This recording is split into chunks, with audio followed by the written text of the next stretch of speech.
I'm building a rocket, been working so hard, getting ready to rock it, straight out of my backyard. Hey everybody, welcome to Talk Beef for Tea once again. This is the channel for wild and crazy people who want to start businesses in developing nations, hard to access nations, just because we're nuts. It's a rainy day today, nice and cool. Our air conditioner, central air, went out about a week ago, and it's going to be a couple weeks before they can come and fix it. So it's been hot here in Ohio for a while. So I have the windows open. The cool air is coming in. My office is upstairs and it gets hot, but today it's cool. But you might hear some traffic noise. That's my point. You might hear some traffic noise.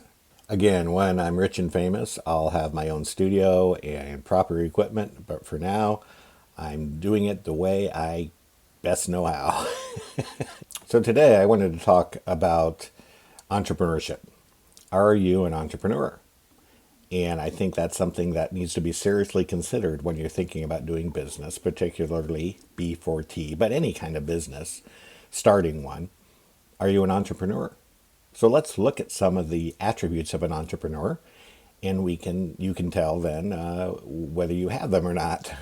So I have 5 attributes that I want to talk about in regards to an entrepreneur, and I'll flesh them out a little bit as we go along.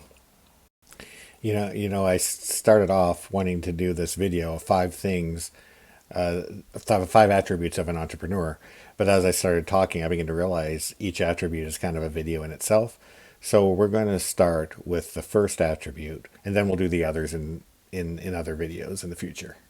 If you look at my Facebook profile or my Twitter profile or my Instagram profile, I describe myself as an entrepreneur, sort of. And I'll explain that as we go along, why I'm only consider myself sort of an entrepreneur.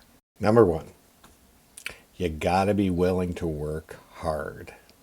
I've heard it described, an entrepreneur described as somebody who's willing to work 80 hours a week in order to avoid working 40 hours a week. And that's exactly it. You've got to be willing to work hard to make the business succeed, especially at the beginning. And then, if you love what you do, you don't work a day of...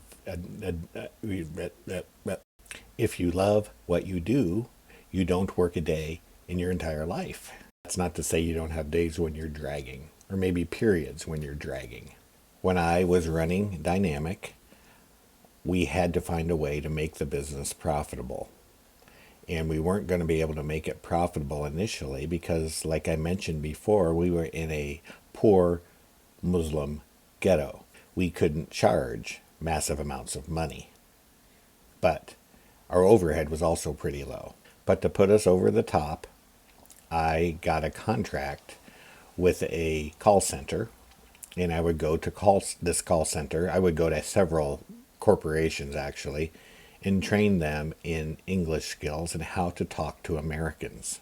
Now, most of the call center work was at night. And so I would work at Dynamic during the day, and then I would work from about 10 p.m. to 3 or 4 a.m. at the call center. And so I was working quite a few hours at the beginning, and that lasted for about 9 months. That contract kept us afloat while we built up our student body. If I hadn't done that, we would have had to close because I didn't have that kind of money in the bank to keep my business afloat for a year. In fact, here's something funny. I had more money available to me that I needed to start my business.